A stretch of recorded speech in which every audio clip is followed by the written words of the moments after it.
चलिए साथियों, नमस्कार। टीजीटी साइंस के फिजिक्स पोर्शन में हम आपका हार्दिक अभिनंदन करते हैं। मैं दिलीप यादव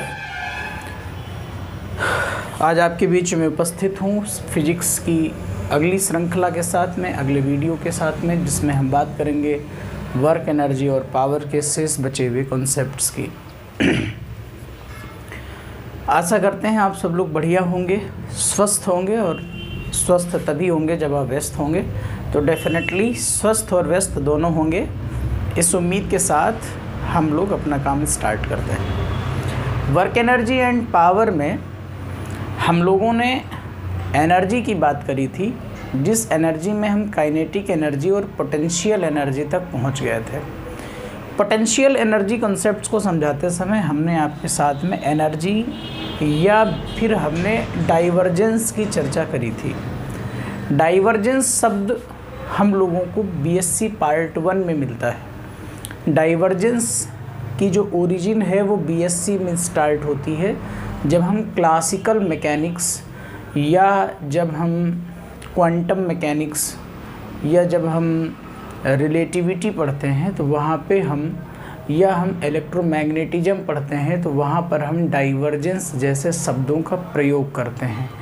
डाइवर्जेंस का मतलब होता है जब हम किसी भी स्केलर क्वांटिटी का दूरी के रेस्पेक्ट में डिफरेंशिएशन कराते हैं, लाइक पोटेंशियल एनर्जी। मोस्टली आप डाइवर्जेंस देखेंगे पोटेंशियल एनर्जी यानी स्थितिज ऊर्जा के सापेक्ष में। ठीक है, तो ये चीज़ हम कल देख चुके थे, वहीं से हम काम को स्टार्ट करते हैं। देखिएगा,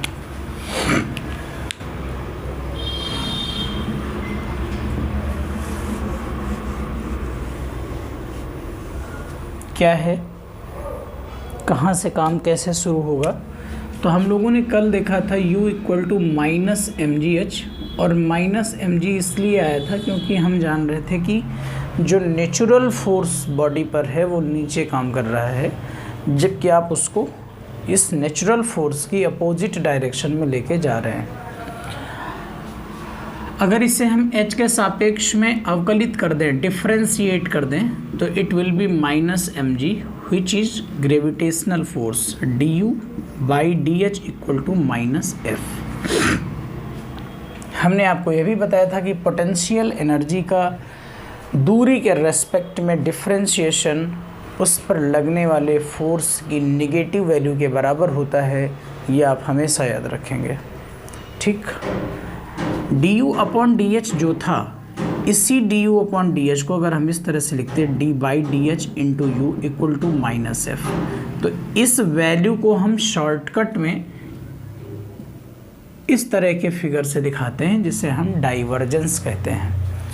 तो divergence of potential energy with the respect of small r और with the respect of h = -f। तो डाइवर्जेंस इस तरह से दिखाया जा सकता है। ये है संरक्षी बल किसी वस्तु पर कार्यरत हो, तो ये इक्वेशन पोटेंशियल एनर्जी के साथ में फॉलो होगा। लेकिन मान लीजिए कोई पोजीशन ऐसी आ जाए जिस पोजीशन में वो पिंड, वो बॉडी एकदम फ्री है, एकदम बैलेंस है, उस पर कोई एक्सटर्नल फोर्स काम नहीं कर रहा है, तो उसे हम लोग हिंदी में बोलेंगे संतुलन की अवस्था, बैलेंस पोजीशन। तो अगर हम बैलेंस पोजीशन की बात करें तो ये फोर्स 0 हो जाएगा। तो इन बैलेंस पोजीशन, या एक शब्द हिंदी ये फिजिक्स में आता है, इन इक्विलिब्रियम कंडीशन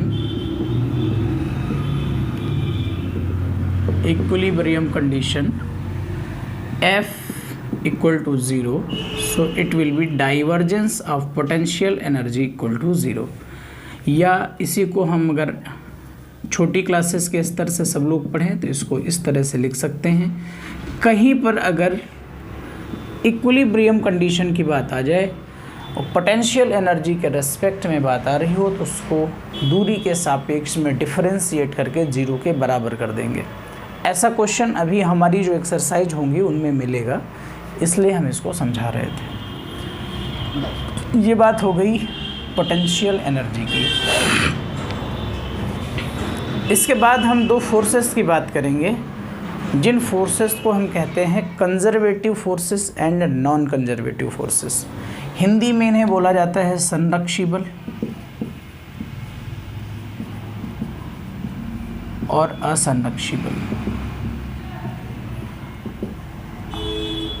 ठीक है, देखिए एक बात मैं यहाँ पर थोड़ा स्पष्ट करता चलूँ कि आप लोग जब कभी भी किसी काम को करने चलते हैं, आप सब लोग मैच्योर हैं, कोई ऐसा व्यक्ति नहीं है जो बीएड से नीचे हो। तो कभी कभी हम क्या करते हैं कि हम ऐप पर अगर क्लास ले रहे हैं तो लैंग्वेज प्रॉब्लम है। अब हमारे साथ में क्या है कि हम मोस्टली हिंदी भाषी हैं। Even I can although I can speak and I can teach in English also, लेकिन हमारे पास में जो स्टूडेंट्स हैं, जो हमारे पास एस्पिरेंट्स जुड़े हुए हैं, वो सारे के सारे हिंदी भाषी हैं, मदर टंग में वो पढ़ते हैं। तो हो सकता है आपके साथ में आप सीबीएसई से हों, या हो सकता है आपने यूपी बोर्ड के इंग्लिश मीडियम स्कूल से पढ़ा हो, तो आपके साथ में जो लिल्ट है, जो हारमोनी है, उसे बिठाना थोड़ा मुश्किल हो सकता है। लेकिन ये बात मैं समझता हूँ कि फ़िज़िक्स और केमिस्ट्री में लैंग्वेज प्रॉब्लम जैसी कोई बात नहीं होती है, क्योंकि फ़िज़िक्स और केमिस्ट्री के जो टेक्निकल वर्ड्स हैं वो मोस्टली इंग्लिश में चलते हैं। तो इन्हें संरक्षी और असंरक्षी बल कहते हैं, और इसको इंग्लिश में हम बोलते हैं कंजर्वेटिव फोर्स, और इसको इंग्लिश में हम बोलते हैं नॉन कंजर्वेटिव फोर्स। ये चर्चा का विषय है और इसे हम चर्चा में लाएंगे। 2016 का जो पीजीटी एग्ज़ाम फिजिक्स का हुआ था, लेक्चरर एग्ज़ाम, उस समय 2016 का जो लेक्चरर एग्ज़ाम है वो 2018 या 2019 में हुआ था। आप लोगों को ध्यान हो रहा होगा, सर्दियों के मौसम में हुआ था, मुझे ध्यान है। दिसंबर में मैं पेपर देने गया था। मेरा उस समय इसकी कोई प्रिपरेशन, कोई मूड नहीं था, बिल्कुल हम तैयार नहीं थे, लेकिन एग्ज़ाम देने गए थे। पिछली बार भी हम 3 नंबर से रुके थे, इस बार हम 4 नंबर 5 नंबर से रुके हैं, क्योंकि इस बार हम टीजी में काम कर रहे थे। लेकिन ये क्वेश्चन मुझे ध्यान आ रहा है कि वहाँ पे एक क्वेश्चन आया था, conservative force and non conservative forces में से एक क्वेश्चन जुड़ा हुआ था कि केंद्रीय बल क्या है, संरक्षी बल हैं या असंरक्षी बल हैं, या संरक्षी बल का नाम क्या केंद्रीय बल हो सकता है। केंद्रीय बल मतलब सेंट्रिक फोर्सेस। आइए आज हम समझेंगे कि क्या संरक्षी बल को केंद्रीय बल कह सकते हैं, या केंद्रीय बल को संरक्षी बल कह सकते हैं। संरक्षी बल केंद्रीय है, या केंद्रीय बल 100% संरक्षी है, या दोनों बातें हम सेम बोल रहे हैं। चाहे संरक्षी कह लो, चाहे केंद्रीय कह लो, या फिर संरक्षी और केंद्रीय में कोई एक छोटा सा अंतर है जिसे हम नहीं समझ पाते हैं। चलिए संरक्षी बल को समझते हैं। संरक्षी बल, जैसा कि नाम से आपको समझ में आ रहा है कि कंजर्वेटिव फोर्स है, इसका मतलब कुछ ऐसा वहाँ पे है जिसके कारण वहाँ का जो फोर्स है वो कंजर्व है। वहाँ पे कोई फोर्स नहीं कंजर्व है, कुछ वहाँ ऐसी चीज़ है जो कंजर्व है, इसीलिए उसका नाम रखा गया है कंजर्वेटिव फोर्स। कंजर्वेटिव वो फोर्सेस होते हैं जिन फोर्सेस के अधीन डिपेंडेड जो मैकेनिकल एनर्जी होती है, मैकेनिकल एनर्जी मतलब kinetic energy plus potential energy, ये हमेशा कांस्टेंट रहती है, हमेशा कांस्टेंट रहती है। इसका मतलब समझो, जैसे मान लो हमने यहाँ पर एक हाइट h ले ली, और इस हाइट h में यहाँ पर एक बॉल है, और उस बॉल को हमने फ्रीली नीचे छोड़ दिया। बॉल नीचे गिरी, यहाँ पर बॉल टक्कर करती है, यहाँ पर कोलिजन होता है पृथ्वी और बॉल के बीच में, और यहाँ से बॉल गिरती है। तो इस समय बॉल विराम अवस्था में है, रेस्ट पोजीशन में है, तो यहाँ पर इसके पास सिर्फ और सिर्फ इस समय क्या है, पोटेंशियल एनर्जी है। चूँकि इसके पास अभी कोई गतिशील तो है नहीं, तो इसके पास काइनेटिक एनर्जी नहीं है। यानी अगर इसकी टोटल एनर्जी देखें तो यहाँ पे टोटल एनर्जी अगर हम E कहें तो that is K + U, but K = 0 तो E = U। जैसे जैसे बॉल नीचे आएगी वैसे वैसे इसकी स्पीड बढ़ती जाएगी। और अगर एकदम यहाँ पर हम देखें, एकदम यहाँ पर, तो हम यहाँ पर पोजीशन देखेंगे इक्वल टू, यहाँ पर इसकी जो ग्राउंड लेवल से ऊंचाई है वो 0 हो चुकी है। तो mgh के अकॉर्डिंग पोटेंशियल एनर्जी 0 हो जाएगी और काइनेटिक एनर्जी बचेगी। यानी इस समय टोटल एनर्जी काइनेटिक एनर्जी की यानी गतिज ऊर्जा के फॉर्म में है और इस समय टोटल एनर्जी पोटेंशियल एनर्जी के फॉर्म में है। अगर हम कहीं बीच में बात करें यहाँ पर, तो यहाँ पर जब बॉल गिर रही होगी उस समय इसके पास काइनेटिक एनर्जी भी होगी और अभी चूँकि ग्राउंड लेवल से कुछ ऊंचाई पर है तो पोटेंशियल एनर्जी भी होगी। नॉट इक्वल टू 0 होने का मतलब है 0 नहीं है, अर्थात कुछ है। अगर इसको हम जोड़ दें तो इसको भी हम जोड़ेंगे तो पाएंगे equal to k plus u. ये वैल्यू, ये वैल्यू, ये वैल्यू, तीनों वैल्यूज़ बराबर अगर हैं, हम ये नहीं कह रहे हैं बराबर होंगी, अगर ये तीनों वैल्यूज़ बराबर हैं यानी किसी भी पॉइंट पर potential energy plus kinetic energy बराबर आता है तो ऐसी स्थिति में हम कहते हैं कि वहाँ पर जो फोर्स कार्य कर रहा है that is conservative force, that is conservative force. उसे हिंदी में हम संरक्षी बल कहते हैं। किसी भी पॉइंट पर if you calculate the total energy at any point of this projection, इस प्रोजेक्शन के किसी भी पॉइंट पर अगर हम टोटल एनर्जी कैलकुलेट करते हैं तो टोटल एनर्जी अगर E ही आती है, फिक्स जितनी यहाँ से चली थी उतनी ही आती है, तो ऐसे फोर्स को हम कंजर्वेटिव फोर्स कहते हैं। सो कंजर्वेटिव फोर्स का मतलब क्या है? इसके अंतर्गत यांत्रिक ऊर्जा नियत रहती है, यांत्रिक ऊर्जा नियत रहती है।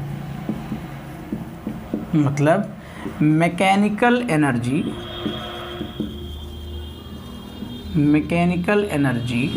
Remains constant under this force, okay. Mechanical energy remains constant under this force. लेकिन अगर मैं इसी में बात करूं, इसी फिगर में मैं कुछ ऐसी बात करूं कि यहाँ पर जो एटमॉस्फेयर है, वातावरण है, उस वातावरण में जो फ्रिक्शन ऑफ एयर है वो ज़बरदस्त है, यानी हवा का घर्षण बहुत ज़्यादा है। हवा का घर्षण इतना ज़्यादा है कि ये बॉल इतना रगड़ रही, हो सकता है या जल जाए।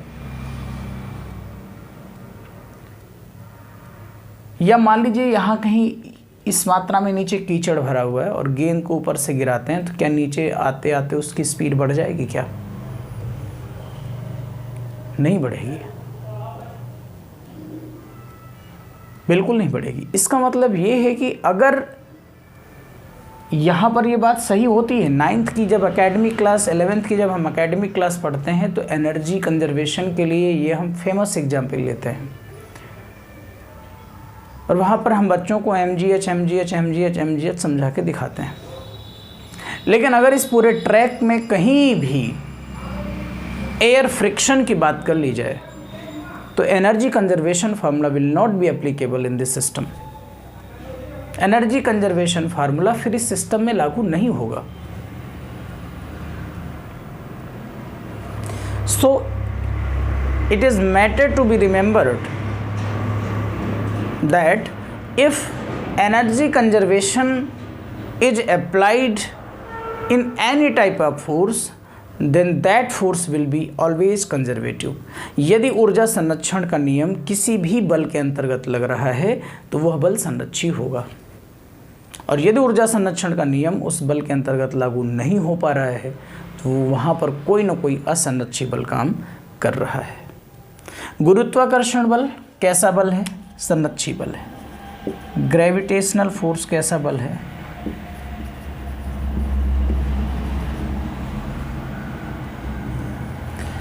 संरक्षी बल है, संरक्षी है।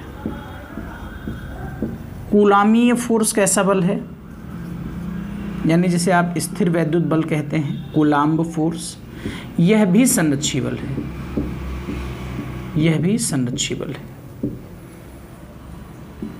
लेकिन अगर आपसे कोई कहे घर्षण बल कैसा बल है, फ्रिक्शन, असंरक्षी है। विस्कस फोर्स कैसा है, असंरक्षी है।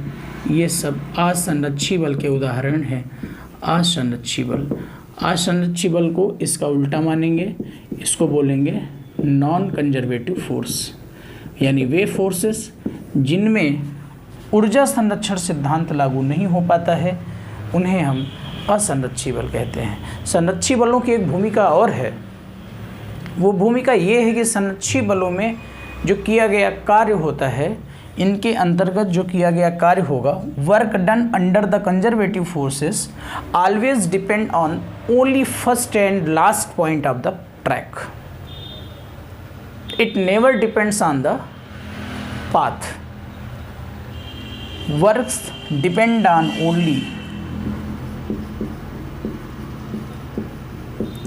कार्य निर्भर करता है only initial and final position. ठीक है, इस पर अभी हम काम करेंगे, आपके काम की बात इसमें आएगी, इसलिए इसको आप नोट रखेंगे। और जिस बल के अंतर्गत ऐसा हो रहा हो कि काम का मान पथ पर निर्भर ना करके प्रारंभिक और अंतिम बिंदुओं पर निर्भर करता हो, वो सब संरक्षी बल होते हैं। और जिनमें ऊर्जा संरक्षण सिद्धांत लागू ना हो पाए वो सब असंरक्षी बल होते हैं, जिन्हें हम इंग्लिश में नॉन कंजर्वेटिव फोर्सेस कहते हैं। ये सब नॉन कंजर्वेटिव फोर्सेस के एग्जाम्पल हैं और ये सब कंजर्वेटिव फोर्सेस के एग्जाम्पल हैं। जैसे मान लीजिए आपके घर में सीढ़ी होगी, आपके घर में स्टेयर्स होंगी और वो स्टेयर्स यूं यूं करके कुछ बने होंगे। आप एक बॉल को या आप स्वयं जाते हैं और स्टेयर्स चढ़ते हुए छत पर पहुंच जाते हैं। आपकी स्टेयर्स हो सकता है पहले ऐसे चढ़ी हों, फिर ऐसे मूव करी हों, फिर ऐसे छत में गई हों, कोई मतलब नहीं है आप कहाँ से गए। इस बात से सिर्फ मतलब है कि आप ग्राउंड लेवल से छत पर गए और सीधे ग्राउंड लेवल से छत की हाइट नाप लो। mgh फार्मूला जब आप यूज करोगे तो बस आपको वही h लेनी है। आप कितना इधर उधर से टेढ़ा मेढ़ा होते गए, कोई मतलब नहीं है, कोई मतलब नहीं है। समझ आ रही बात? जैसे मैं आपसे कह दूं कि एक फिगर है यहाँ पे, इस तरह से अगर आपको दिख रहा हो, और एक बॉडी हम यहाँ से यहाँ तक लेके जाते हैं, यहाँ से यहाँ तक, तो हमसे पूछा जाता है कि ग्रेविटी के अपोजिशन में, ग्रेविटी के विरुद्ध कितना काम किया गया। तो आपको ये हाइट नहीं देखनी, आपको ये नापना है कि ये कितनी बॉडी गई h, और you have to use formula W = mgh और आपका काम हो जाएगा। कोई मतलब नहीं वो ऐसे गया हो, वो कुछ भी गया हो, आपको अगर पोटेंशियल एनर्जी पूछ रहा है तो बस आपको ऐसे कैलकुलेट करते चले जाना है। आई बात समझ में नहीं आई? केवल फाइनल पॉइंट और इनिशियल पॉइंट के बीच की दूरी देखनी है, जो शॉर्टेस्ट डिस्टेंस है, बस। क्लियर? इस पॉइंट को आप ध्यान रखेंगे। ये सारी की सारी बातें हम बोल रहे हैं कंजर्वेटिव फोर्स के अंतर्गत। आपको अपने नोट्स में विधिवत ये बात लिखनी चाहिए, जो नोट्स आप स्वयं बना रहे हैं, कि कंजर्वेटिव फोर्स के अंतर्गत हम क्या क्या जान चुके हैं। और नॉन कंजर्वेटिव ठीक इसका उल्टा, कार्य का मान पथ पर निर्भर करेगा, ऊर्जा संरक्षण सिद्धांत लागू नहीं होगा, वो सब क्या कहलाते हैं? असंरक्षी बल कहलाते हैं। अब आइए हम बात करते हैं केंद्रीय बल और संरक्षी बलों के बीच में क्या कोई भेद है। यदि भेद नहीं है तो फिर हमें किस बात का खेद है? फिर तो आसानी से दोनों बातें वही होनी चाहिए। आइए देखते हैं।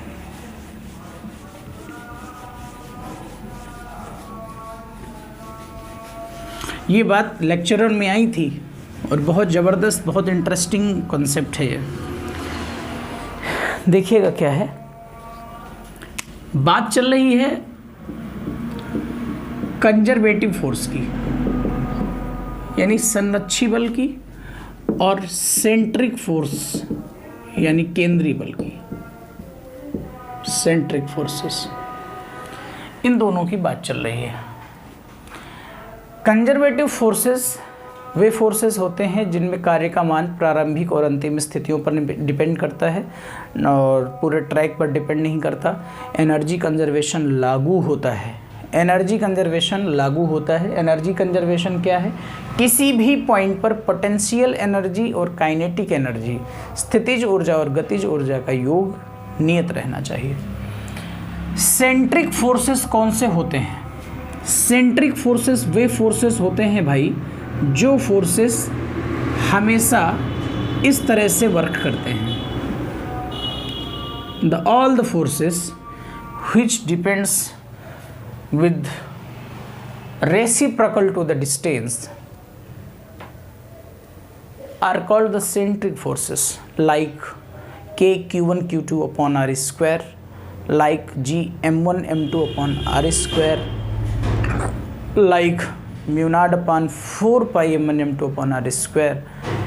All the forces which depends on R with its reciprocal power, इस R के साथ जो व्युत्क्रमानुपाती निर्भर करते हैं वो सारे के सारे बल केंद्रीय बल कहलाते हैं।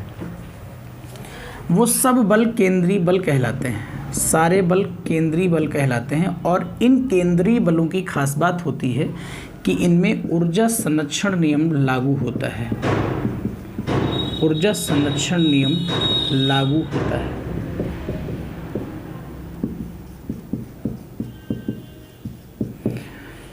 राइट। अगर ऊर्जा संरक्षण नियम लागू होता है तो फिर इन्हें हम संरक्षी बल बोल सकते हैं। बिल्कुल बोल सकते हैं। केंद्रीय बल संरक्षी बल हैं।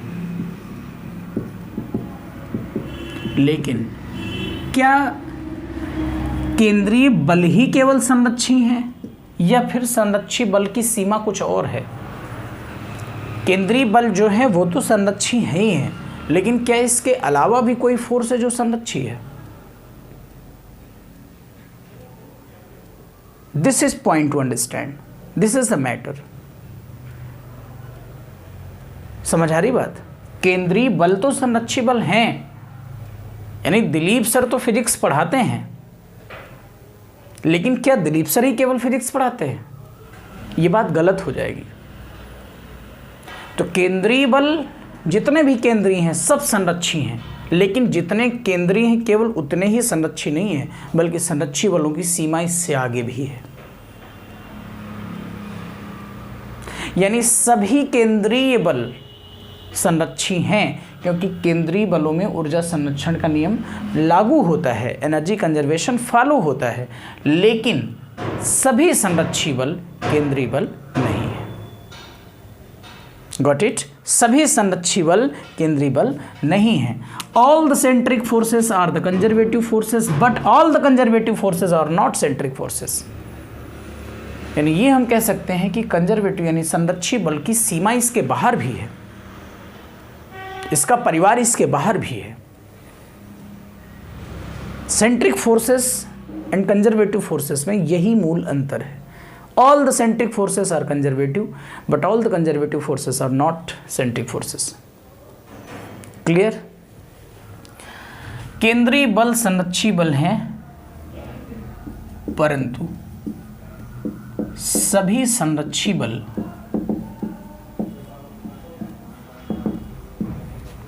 केंद्रीय बल नहीं है। चूंकि केंद्रीय बल होने के लिए हमें इस परिभाषा पे काम करना पड़ेगा, और ज़रूरी नहीं कि सभी फोर्सेस जो संरक्षी हों वो इसको फॉलो करें, लेकिन जितने भी केंद्रीय बल हैं जो इसको फॉलो कर रहे हैं वो इस नियम को ज़रूर फॉलो कर रहे हैं, और अगर इस नियम को ज़रूर फॉलो कर रहे हैं तो वो संरक्षी हैं। यानी सभी केंद्रीय बल संरक्षी हैं, लेकिन सभी संरक्षी बल केंद्रीय नहीं है। यहाँ से क्वेश्चन पीजीटी में आया था, तो वो है भी पीजीटी लेवल का, आपको लग भी रहा होगा। बहुत माइन्यूट सा अंतर है।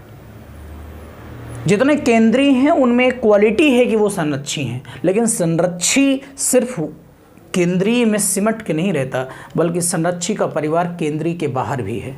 यानी केंद्रीय बलों के अलावा कुछ और भी बल हैं जो संरक्षी हो सकते हैं, जहाँ एनर्जी कंजर्वेशन फॉलो हो सकता है। आइए आगे देखते हैं। हम स्प्रिंग की स्थितिज ऊर्जा पे विचार करते हैं। स्प्रिंग की स्थितिज ऊर्जा, जिसमें हम हुक्स लॉ पढ़ते हैं, पोटेंशियल एनर्जी ऑफ स्प्रिंग।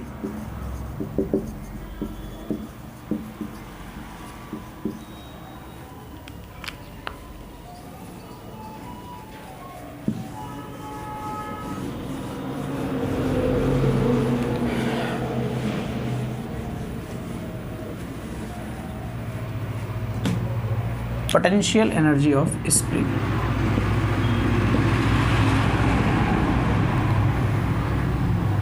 जब आप लोगों को कभी कभी पढ़ने का मन न करे तो आप ये सोच लेना कि मात्र 3,999 रुपये में आपने किसी को खरीद रखा है और वो पूरी वफादारी के साथ में आपके साथ काम कर रहा है। ये बड़ी बात है। इसको इस तरह से समझ लिया जाए कि पैसे फेंकने के बाद आप सिर्फ आराम कर रहे हैं, तो ये आपको भी खराब लगेगा, क्योंकि सिर्फ और सिर्फ आपका अमाउंट डिडक्ट नहीं हुआ है। रिज़ल्ट आने के बाद अगर कुछ ख़राब होगा तो आपकी भावनाएं भी डिडक्ट होंगी, आपकी फीलिंग्स इससे आहत होंगी।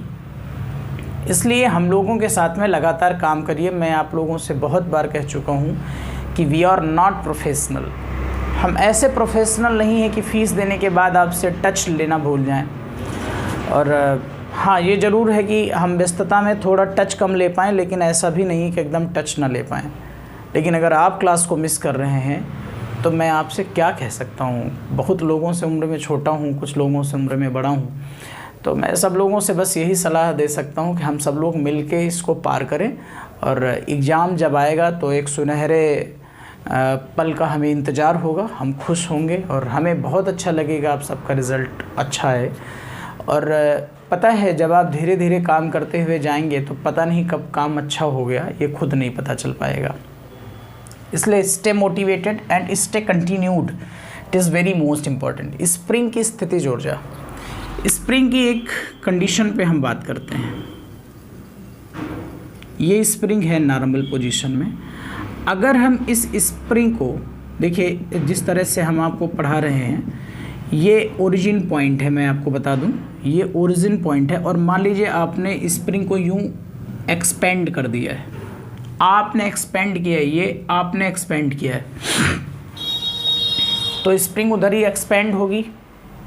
लेकिन स्प्रिंग में जो फोर्स क्रिएट होगा, जो स्प्रिंग का फोर्स क्रिएट होगा ड्यू टू इलास्टिसिटी, उसकी प्रत्यास्थ गुण के कारण जो फोर्स क्रिएट होगा वो ठीक इसके अपोजिट और इक्वल होगा। ये एक्सटर्नल फोर्स है। लेकिन अगर हम स्प्रिंग का फोर्स देखें तो स्प्रिंग का फोर्स इधर आएगा, that is in negative x axis. अगर मैं इसको कहूँ, ये ओरिजिन है, राइट साइड में प्लस एक्स एक्सिस है, इधर माइनस एक्स एक्सिस है। इधर की गणना करने की कोई ज़रूरत नहीं है। तो ये जो फोर्स है वो कौन कर रहा है? वो स्प्रिंग का फोर्स है, ठीक है ना। स्प्रिंग खींचेगी कहाँ? उधर खींचेगी। और स्प्रिंग का जो निजी फोर्स होगा वो किधर आएगा? इधर आएगा। मतलब इस समय अगर मैं अगले स्प्रिंग की कंडीशन में आऊँ जिसमें मैं खींच रहा हूँ स्प्रिंग को, आपको लग भी रहा होगा मैं खींच रहा हूँ इस तरह से, तो इसमें F निगेटिव है, F स्प्रिंग है जो निगेटिव है, और जो विस्थापन है वो कैसा है? पॉजिटिव है।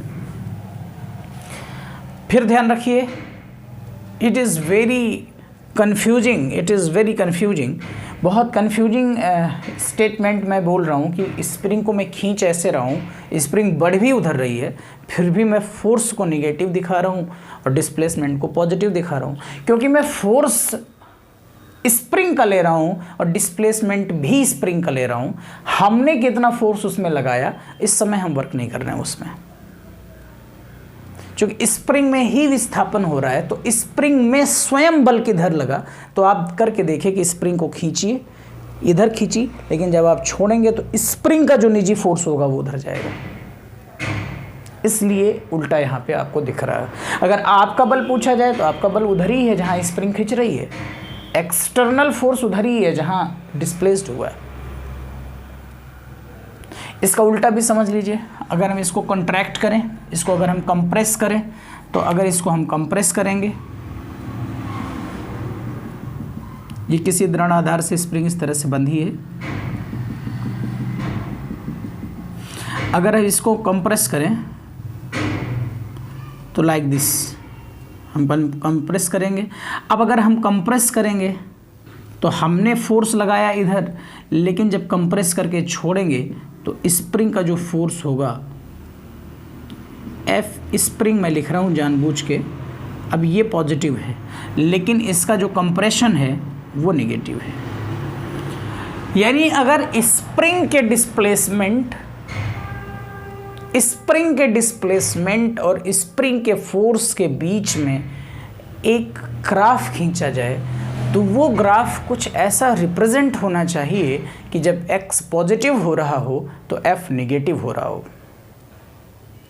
यस और नो? यस।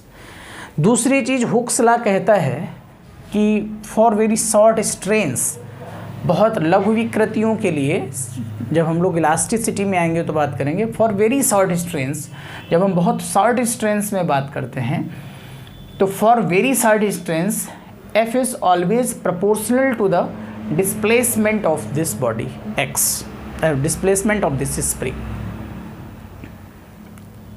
ठीक है, तो अगर मैं इसको देखूं तो मैं ये बोल रहा हूँ F proportional to x, F equal to minus kx। what is this? अब ये फिर स्प्रिंग की बात हो रही है, not I am talking about my own force, just I am talking about the force of spring। और स्प्रिंग का फोर्स मैं आपसे बात कर रहा हूं कि आपके द्वारा लगाए गए फोर्स का उल्टा है, इसलिए ये निगेटिव आ रहा है। और ये क्या है? ये है हमारा फोर्स कांस्टेंट। क्या है? फोर्स कांस्टेंट, जिसे हम कहते हैं बल नियतांक। बहुत अच्छी बात है, बल नियतांक अगर कम है तो स्प्रिंग नरम होता है, बल नियतांक अगर ज़्यादा है तो स्प्रिंग मजबूत होता है, स्प्रिंग दृढ़ होता है थोड़ा। बल नियतांक अगर कम है, ये चीज़ अगर कम है तो स्प्रिंग नरम होगा, अगर ये चीज़ ज़्यादा है तो स्प्रिंग फिर नरम नहीं होगा, फिर टाइट होगा। आप ध्यान से एक बात देखिए, F proportional to minus kx में ये किसी स्प्रिंग के पदार्थ का लक्षण है। पदार्थ का लक्षण मतलब जिस पदार्थ से वो स्प्रिंग बनाया गया है, राइट। हालांकि जब हम स्प्रिंग को तोड़ के कई भागों में अलग अलग प्रकार से जोड़ते हैं तो फोर्स कॉफिशिएंट भी चेंज होता है, वो हम आपको बात कराएंगे SHM में जब हम स्प्रिंग की पोजीशंस पढ़ाएंगे, अभी हम वहाँ नहीं हैं। लेकिन हम ये देख रहे हैं कि जैसे जैसे x बढ़ेगा वैसे वैसे फोर्स बढ़ेगा, क्योंकि force directly depend on x। इसका मतलब फोर्स वेरिएबल है, क्योंकि अगर x लगातार चेंज हो रहा है और उसके रिस्पेक्ट में फोर्स चेंज हो रहा है तो इसका मतलब force is not constant, force is continuously changing. Force लगातार चेंज हो रहा है कि नहीं हो रहा है? परिवर्ती बल है। कैसा बल है? परिवर्ती बल है, चेंजिंग फोर्स है, लेकिन कंजर्वेटिव फोर्स है। स्प्रिंग पर लगने वाला यह फोर्स भी कंजर्वेटिव होता है। It is point to be remember, it is point to be noted. यह भी आपका संरक्षी बल है, कंजर्वेटिव फोर्स है, यह भी आपका कंजर्वेटिव फोर्स है। लेकिन if we mind, then we can say that this force is not depending on the 1 upon x square, 1 upon x cube or 1 upon x raised to the power n। ये centric force जैसा कुछ नहीं बता रहा, ये केंद्रीय बल जैसा कोई बात नहीं कह रहा है, लेकिन संरक्षी तो है। तो संरक्षी है लेकिन केंद्रीय नहीं है, लेकिन जो केंद्रीय होगा वो जरूर संरक्षी होगा। इसलिए F equal to minus kx, अगर इसका हम ग्राफिकल रिप्रेजेंटेशन करें मेरे साथियों तो कुछ ऐसा हो सकता है। अगर हम ये डिस्प्लेसमेंट ले लें और ये फोर्स ले लें, तो अगर ऊपर ले लेंगे तो फोर्स पॉजिटिव आएगा और नीचे ले लेंगे तो फोर्स निगेटिव आएगा। तो जब फोर्स निगेटिव तो डिस्प्लेसमेंट देखो कैसा, पॉजिटिव। और जब फोर्स पॉजिटिव तो डिस्प्लेसमेंट इधर कैसा आया, नेगेटिव आया। ध्यान से देखो, ये दोनों चीजें स्प्रिंग की हैं। हमने कहाँ फोर्स लगाया, हम उसकी बात नहीं कर रहे हैं। मैं स्प्रिंग द्वारा किया गया कार्य, मैं स्प्रिंग पर लगने वाला, स्प्रिंग द्वारा लगने वाला बल, स्प्रिंग में होने वाला विस्थापन की चर्चा कर रहा हूं। आप जो लगा रहे हैं वो इसके ठीक उल्टा है। लेकिन मैं आपकी बात नहीं कर रहा हूं, आपकी स्प्रिंग की बात कर रहा हूं। इसलिए तो जब आपका फोर्स निगेटिव है, मतलब आप स्प्रिंग को खींच रहे होंगे इस तरह से, ये वाली पोजीशन हम यहाँ दिखा रहे हैं, आप देखिए ध्यान से, ये ए पोजीशन है, और ये पोजीशन ये वाली है बी पोजीशन है। फोर्स पॉजिटिव है स्प्रिंग का, चूंकि आप दबाएंगे तो आप नेगेटिव करेंगे तो स्प्रिंग फैलेगी, तो फोर्स स्प्रिंग का पॉजिटिव हो जाएगा। स्प्रिंग का फोर्स पॉजिटिव है, तो उस स्थिति में डिस्प्लेसमेंट निगेटिव है। अगर बल और विस्थापन के बीच का हम ग्राफ खींच दें तो ये ग्राफ इसमें स्टोर एनर्जी को बताएगा, स्टोर एनर्जी को बताएगा। तो मैं कहूँगा स्प्रिंग की प्रत्यास्थ स्थितिज ऊर्जा,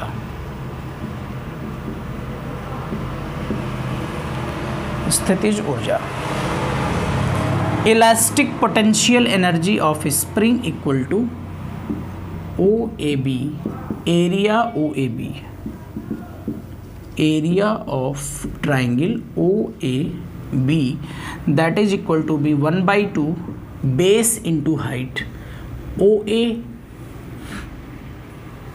that is x into height, that is f in negative direction, so it will be minus half, f equal to minus kx है, ये देखिए, तो आप यहाँ पे लगाएंगे minus half kx square, this is potential energy of spring,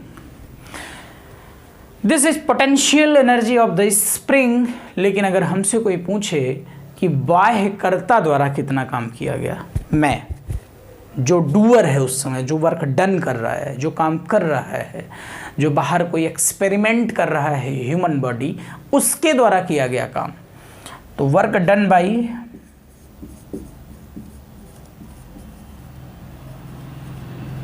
external body, that will be plus half kx square. ये बहुत बारीकी है माइनस प्लस की, जो हम एकेडमिक क्लासेस में मिस करते हैं, लेकिन कंपटीशन इन्हीं से क्वेश्चन उठा के हमारे सामने रखता है। चलिए, ये स्प्रिंग की एनर्जी हो गई। अब स्प्रिंग की एनर्जी को थोड़ा सा और डीप में जा कर के बात करते हैं क्या है।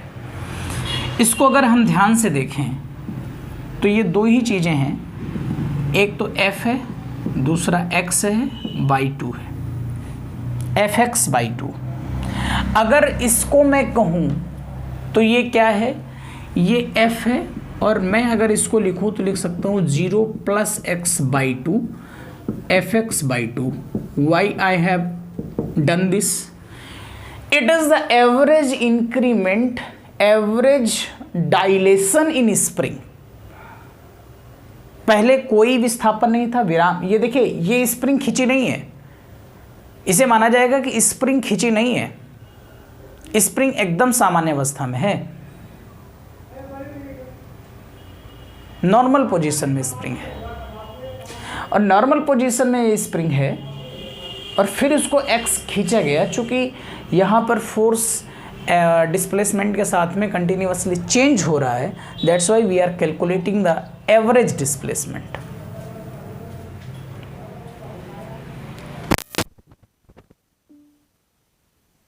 It's 7 p.m.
ओके, कंटिन्यू करते हैं। थोड़ा भाई डिस्टर्बेंस हुआ, इसके लिए क्षमा। तो हमने ये देखा कि ये एवरेज कैलकुलेशन है। तो अगर हम स्प्रिंग की पोटेंशियल एनर्जी कैलकुलेट करना चाहें तो ऐसे भी कैलकुलेट करेंगे।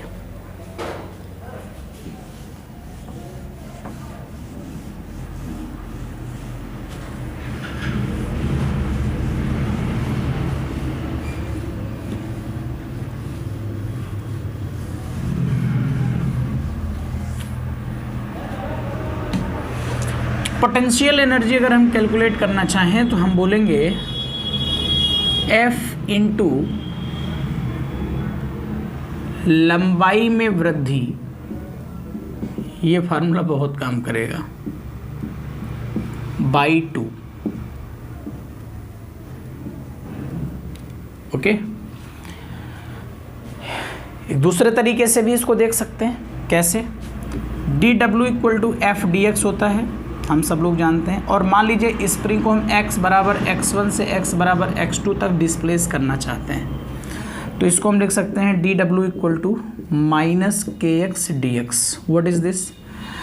माइनस क्यों आया है? ये माइनस बहुत मायने नहीं रखता है, बस हमने आपको समझाने के लिए बताया है कि स्प्रिंग का जब कभी वर्क आएगा तो उसको किस तरह से आप डिफाइन करेंगे। आपके द्वारा किया गया कार्य हमेशा पॉजिटिव होगा, स्प्रिंग जो वर्क करेगी वो निगेटिव करेगी। ठीक,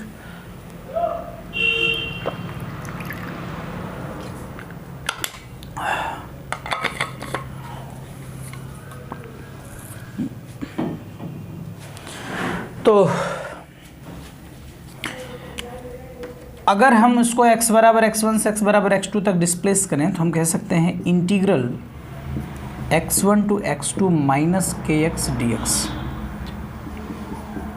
सो it will be minus K बाहर आ जाएगा और ये आएगा X square by 2 x1 to x2। Applying the limit you will find w equal to minus K by 2 x2 square minus x1 square. What you are getting? You are getting that half k x1 square minus half k x2 square. W equal to u1 minus u2 या u2 minus u1। ध्यान रखना, दो potential energy के difference के बराबर वहाँ network turn होता है। ये स्प्रिंग की एनर्जी के बारे में कॉन्सेप्ट हो गया। एक कॉन्सेप्ट और ज़बरदस्त है इसका, उसके ज़रा हम लोग पढ़ेंगे, उसको मज़ा आएगा। देखिए क्या है।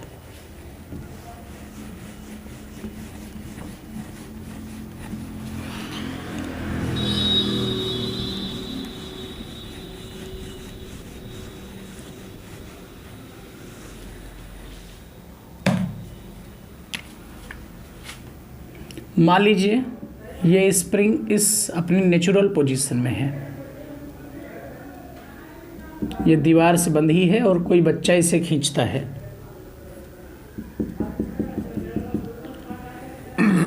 बच्चा इसको इस तरह से खींचता है, बस इसके आगे वो खींच नहीं सकता। ये क्या है? x बराबर 0। अब आप लोग कहेंगे यार इतनी लंबी स्प्रिंग है x बराबर 0। अरे इतनी लंबी जो स्प्रिंग है वो स्प्रिंग उसकी नेचुरल लेंथ है, तो उसमें अभी डिस्प्लेसमेंट नहीं है, इसलिए हम x बराबर 0 कह रहे हैं। क्योंकि वो तो स्प्रिंग अपने आप इतनी रखी है, वो अपने आप ना फैलेगी ना सिकुड़ेगी, इसलिए। और आपने उस स्प्रिंग को यहाँ से बढ़ा दिया है x बराबर xm तक, इतना मैक्सिमम डिस्प्लेसमेंट यहाँ पे, इससे ज़्यादा कोई डिस्प्लेसमेंट नहीं। अब हम इस पॉइंट पर बीच में कोई पॉइंट लेते हैं। ये कोई मिड पॉइंट है, मिड पॉइंट का मतलब बिल्कुल बीचों बीच नहीं है, कोई पॉइंट है। और इस पॉइंट पर हमसे पूछता है बताओ स्प्रिंग की स्पीड क्या होगी, what will be the speed of this spring. और ये कहता है कि बताइए, मान लीजिए यहाँ से यहाँ तक का डिस्प्लेसमेंट x बराबर x है। सो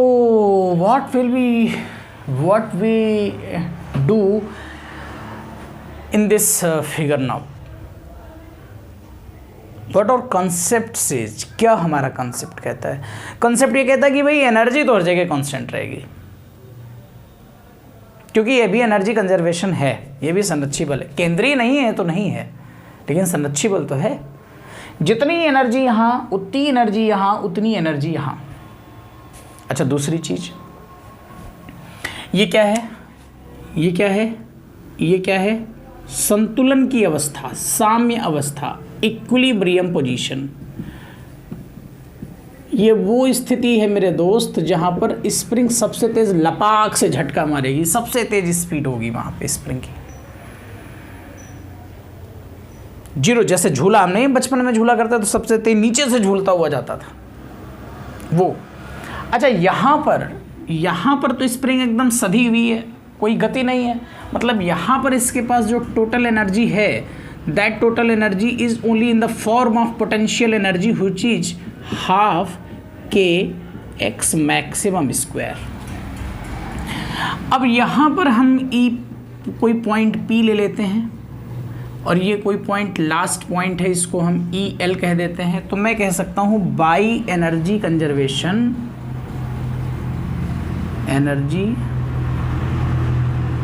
कंजर्वेशन, ऊर्जा संरक्षण से total energy at point L equal to total energy at point P equal to total energy at point equilibrium, हर जगह बराबर।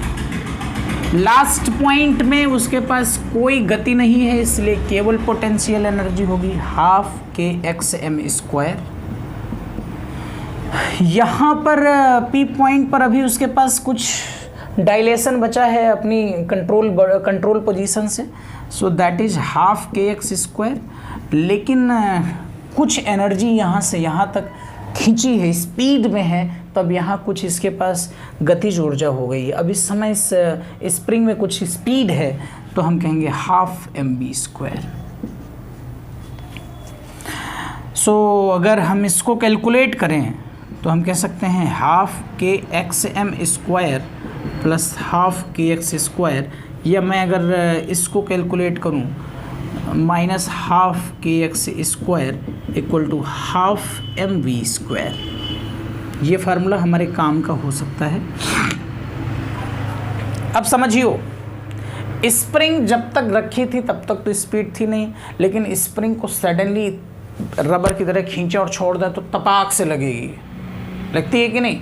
और ये उसका क्या है, हम एक नॉर्मल रैंडम पॉइंट ले लिए थे। उस पॉइंट के लिए कोई ये नहीं था कि नहीं x बराबर 10 x बराबर 5 है, बस x बराबर x है।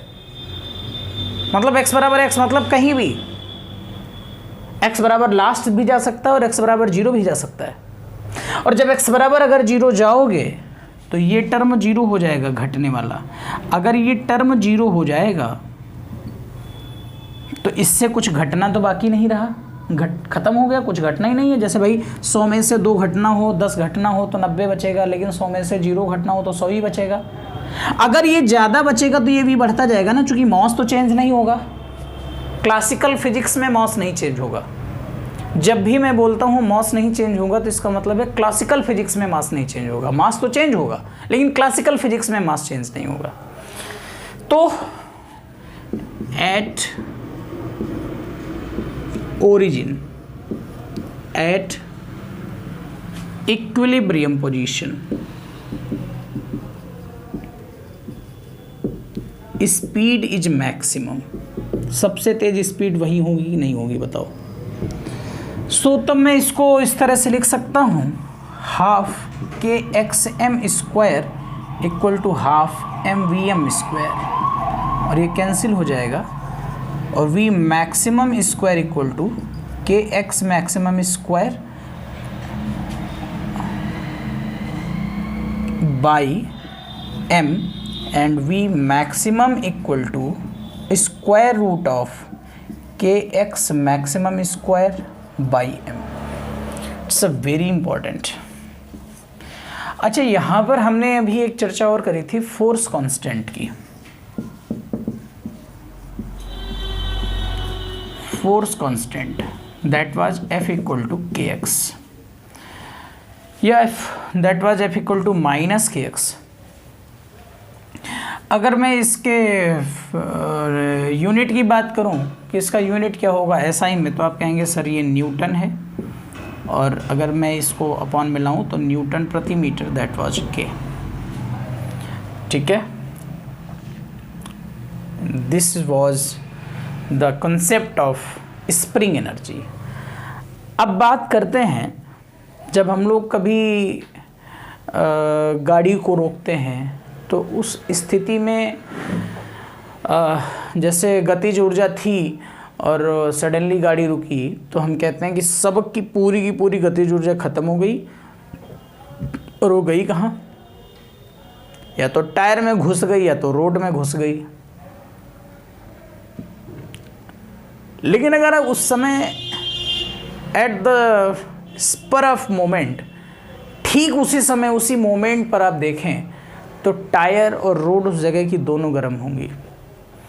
इसका मतलब ये है कि जब फ्रिक्शन क्रिएट होता है तो पूरे सिस्टम की कुछ ऐसी एनर्जी होती है जो हीट में कन्वर्ट हो जाती है। जैसे continuously we are doing this act now, what is happening?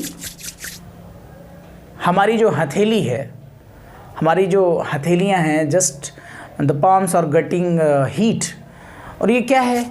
ये जो हम अपनी जो कैनेटिक एनर्जी हमारे हाथों में इस समय क्रिएट हो रही है, क्या स्पीड इसकी है?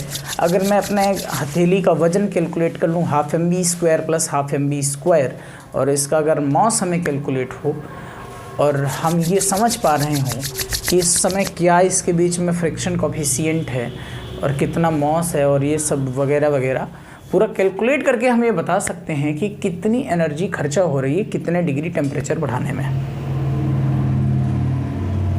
तो I want to make you understand, when we are under collision, when we are under impact, जब हम टक्कर की स्थिति में होते हैं तो कुछ एनर्जी ऐसी होती है जो हीट के रूप में एटमॉस्फेयर में चली जाती है। इसीलिए अभी ग्रेविटेशनल फोर्स के एग्जाम्पल में जब हम बात कर रहे थे तो उसमें हम देख रहे थे कि जब हम कह रहे थे कि ग्रेविटेशनल फोर्स अगर खाली है तो तीनों पॉइंट पर एनर्जी सेम है, लेकिन अगर कहीं फ्रिक्शन, एयर फ्रिक्शन काम कर रहा है तो गोला जल के राख हो सकता है। What was this?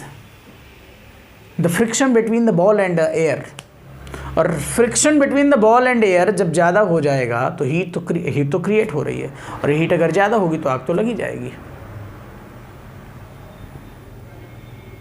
ओके, तो ये एक इम्पॉर्टेंट बात थी आपके लिए जिसे आपको समझना था। एक क्वेश्चन और हम लेते हैं, काइनेटिक एनर्जी और डिस्प्लेसमेंट के बीच में अगर हम कोई ग्राफ खींचें, गतिज ऊर्जा और विस्थापन के मध्य खींचा गया ग्राफ की प्रवणता किसके अनुक्रमानुपाती होती है? चलिए देखते हैं।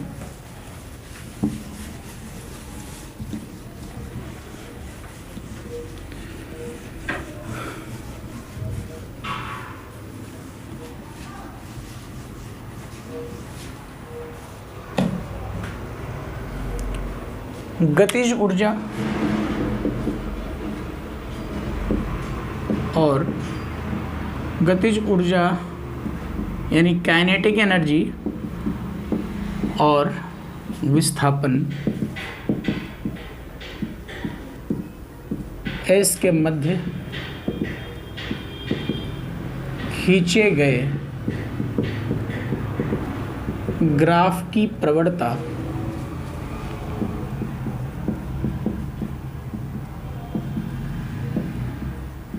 अनुक्रमानुपाती होती है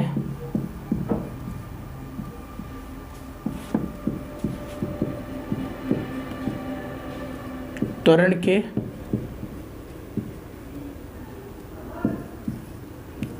बल के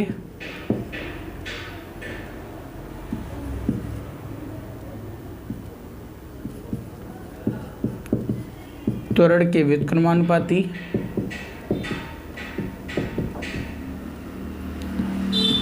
ए व बी दोनों के।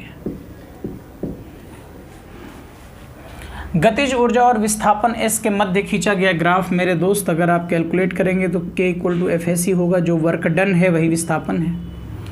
अगर इन दोनों के बीच में हम ग्राफ खींचेंगे गतिज ऊर्जा और विस्थापन के मध्य, ये पॉइंट आप हटा लीजिए, त्वरण के वर्ग के विक्रमानुपाती।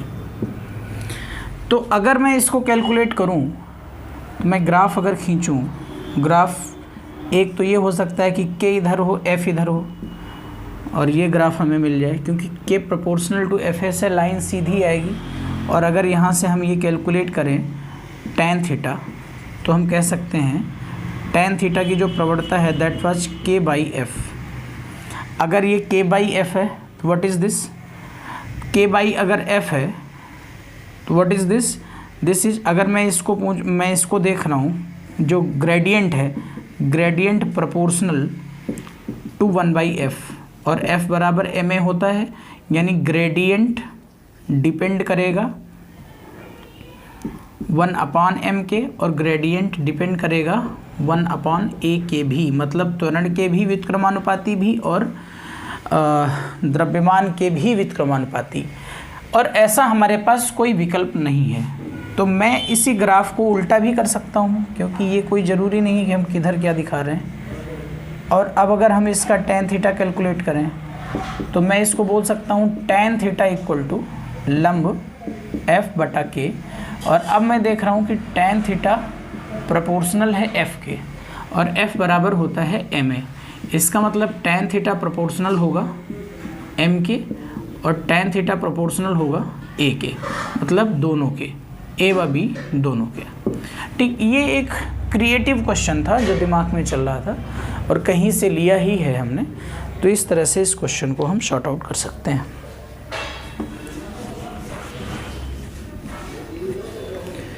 तो अभी चर्चा करना मुझे बाकी है, मैं शक्ति पे अभी चर्चा नहीं कर पाया, शक्ति पे अभी मुझे चर्चा करनी है, और फिर शक्ति और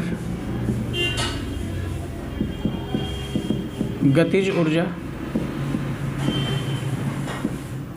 और स्थितिज ऊर्जा, इनके सह संबंधों की चर्चा करनी है। और तब लास्ट में हमें चर्चा करनी है टक्कर की, जिसे हम बोलते हैं कोलिजन। अभी हमारी लगभग 2 क्लासेस लग सकती हैं। तो एक बार पुनः आप सब लोगों से हमारा यही निवेदन होगा कि अगर कोई पीछे फेल हुआ है और आगे की योजना बना रहा है, तो गोपाल दास नीरज की कुछ पंक्तियों से पुनः हम आपकी क्लास को संबोधित करते हुए अपनी बात को ख़त्म करेंगे। नीरज जी को मैं अक्सर पढ़ता रहता हूँ, और नीरज जी बहुत खुददारी से कहते थे कि छुप छुप अश्रु बहाने वालों, इसी ताल में गाते थे, छुप छुप अश्रु बहाने वालों, मोती व्यर्थ लुटाने वालों, कुछ सपनों के मर जाने से जीवन नहीं मरा करता है। छुप छुप अश्रु बहाने वालों, मोती व्यर्थ लुटाने वालों, कुछ सपनों के मर जाने से जीवन नहीं मरा करता है। इसको ध्यान से समझना है हम लोगों को। हमारे बीच में एक बड़े कवि, बड़े शायर, बड़े प्रोफेसर नहीं हैं इस समय, डॉक्टर कुंवर बेचैन। उन्होंने कहा था, होके मायूस न शाम से ढलते रहिए,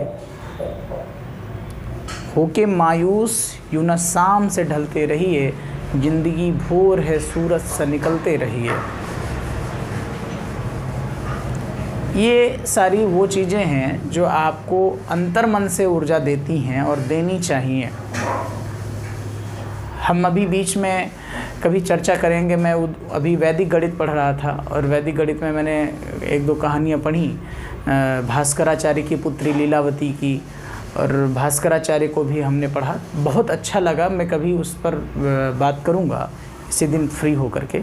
लेकिन मैं आपसे बार बार ये निवेदन करता हूँ कि हम बहुत माटी से जुड़े हुए लोग हैं।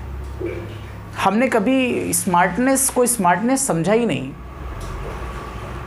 गांव की धूल भरी माटी को सबसे बड़ी स्मार्टनेस हम कहते हैं हम लोग। और मुझे ये बात बताने में कोई हेजिटेशन नहीं है कि मैं गांव के उस मधुरिम जीवन के हर एक पल को जी कर आया। अरे मेरा सौभाग्य है कि मैं गांव से जुड़ा हूँ, अपने देश से, अपनी माटी से जुड़ा हूँ। और कर्मठ होते हैं लोग, वो ये नहीं कहते कि बहुत पढ़ लिया, बहुत काम हो गया। रातों दिन गांव का आदमी काम करता है, आप देखते हैं सभी लोग। तो सबको दिव्य नमस्कार है और उम्मीद करते हैं कि जिसके भी मन में नेगेटिविटी आती है, महावीर की कृपा से वो नेगेटिविटी ख़त्म हो, बिहारी जी की कृपा से वो नेगेटिविटी ख़त्म हो और आप अपना काम करें। ये क्लासेस प्रोफेशनल नहीं हैं, जो क्लासेस रुपए कमाने के लिए बनाई गई हो। ये क्लासेस एक बार यह काम करने के लिए हमको प्रेरित कर रही हैं। एक तो मैं फिजिक्स लवर हूँ, मैं फिजिक्स में पढ़ाना पसंद करता हूँ, बोलना पसंद करता हूँ। आप लोगों से जुड़ने का जो मुझे सौभाग्य प्राप्त हुआ है, उस अवसर को मैं अच्छे से भुनाना चाहता हूँ। मैं कोशिश करूँगा कि कभी मुझसे ऐसा फॉल्ट ना हो जो आप लोगों को आहत करे। तो इन्हीं शब्दों के साथ में आप सब लोग खुश रहिए, मस्त रहिए, अपना और अपनों का ख्याल रखिए। बहुत बहुत धन्यवाद। Thank you so much.